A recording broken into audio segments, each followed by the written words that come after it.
Општина Зрновци ја прошири годишната програма за уредување на градежното земјиште, со што покрај веќе постојните овозможува продажба на уште 2 парцели за изградба на објекти за индивидуално и колективно домување.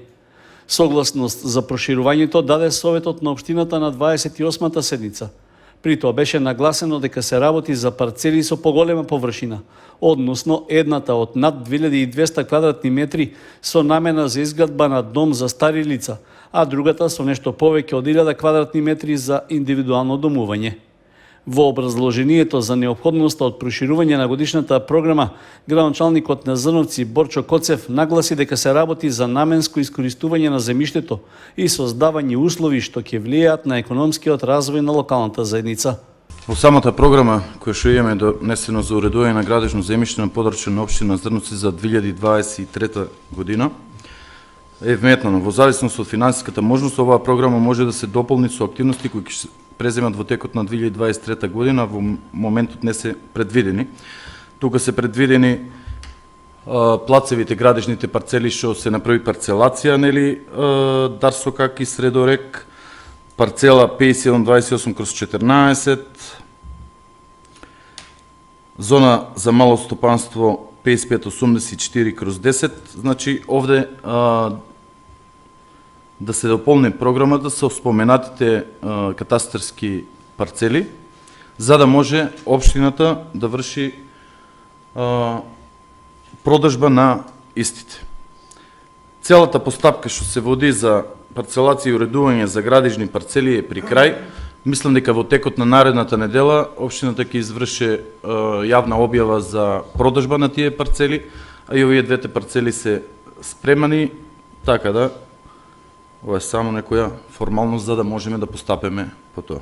Советот на општината без дискусии и забелешки даде едногласна поддршка на предлогот за проширување на годишната програма за уредување на градежното земјиште.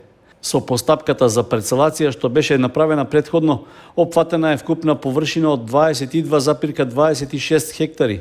При тоа во атарот на Мородвис планирани се 5 парцели за малостопански објекти и 10 за индивидуално домување, а во местноста Маренски дол во Зрновци ќе има уште 10 парцели за изградба на куќи. Трендот за уништување, односно вандализирање на јавните добра, независно дали станува збор за комунална или урбана опрема, зема се поголем замав. Изминативе неколку дена во трговскиот центар беа скршени кантите за отпадоци и шахтите кои беа поставени пред речиси 3 години, а во паркот уништени се дели од клупите за седење. Главната причина која ја наведуваат граѓаните е несовесното однесување од страна на помладите. Младите, само они тоа уништуваат. Ноќе лумпуваат, пијат, не се знае што прават, а иначе озбилни луѓе, стабилни луѓе тоа не го прават. Значи комуналец не може ништо да направи. Постават канти нови, клупи нови, се ноќе упропасте и како ништо да нема ново стави.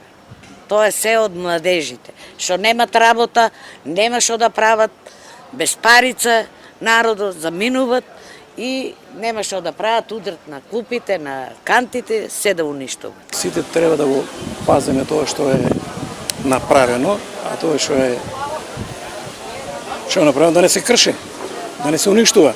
Лошо понасење, ако види нешто паднато да го крене, или ако треба да фрле некој смет некаде кај што му е местото, тој ќе го фрле во паркот или поред патот или така натаму. Констатациите се дека уништувањето на комуналната и урбаната опрема е перманентно.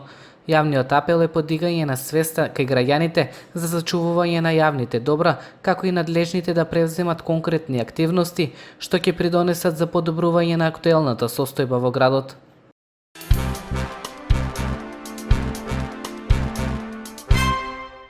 Тело на машко лице е пронајдено во десниот магистрален канал на хидросистемот Брегалница на потегот меѓу селата Истибања и Оризари.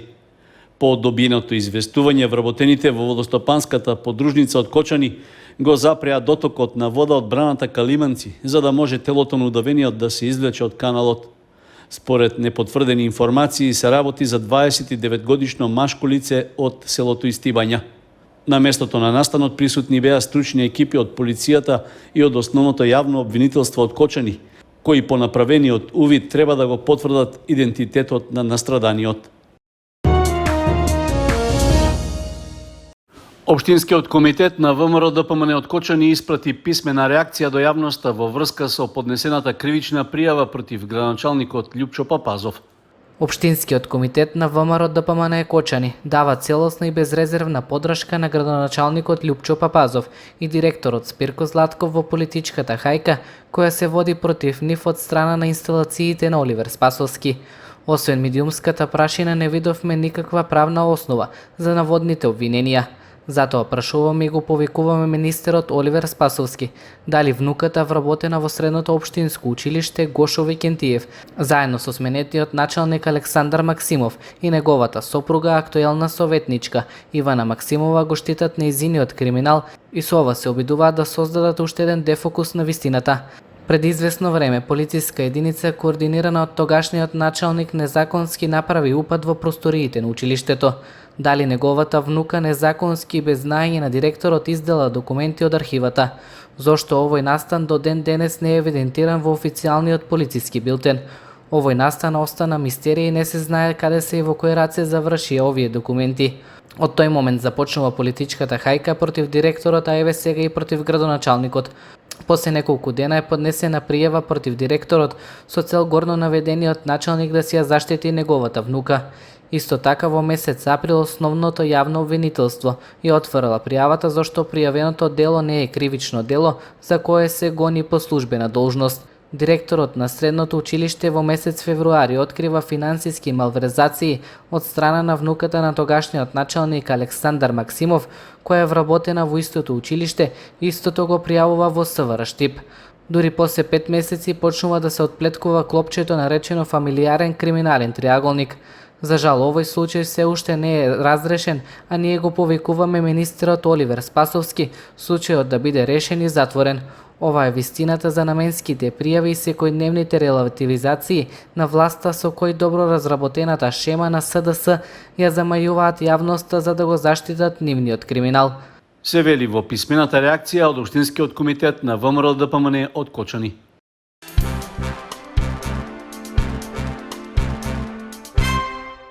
Членовите на планинарскиот спортски клуб Осогово в недела ќе го искачуваат врвот Голем Крчин, кој се наоѓа на 2341 метар надморска височина на планината Дешат. Поканата за планинарење ја добија од монасите од Бегорскиот и Раичкиот манастир. Местото и времето на тргнување е според традицијата, односно од ливадата кај скитот Свети Кирил и Методи, село Битуше во 2 часот и 30 минути по полнок. Тргнувањето од Кочани е в сабота од 22 часот и 30 минути со сопствени возила или организиран превоз. Традицијата за искачување на врвот Голем Крчин ја почнаа монасите од Бигорскиот и Раичкиот манастир, а во рамки на искачувањето ќе се одржи и литургија.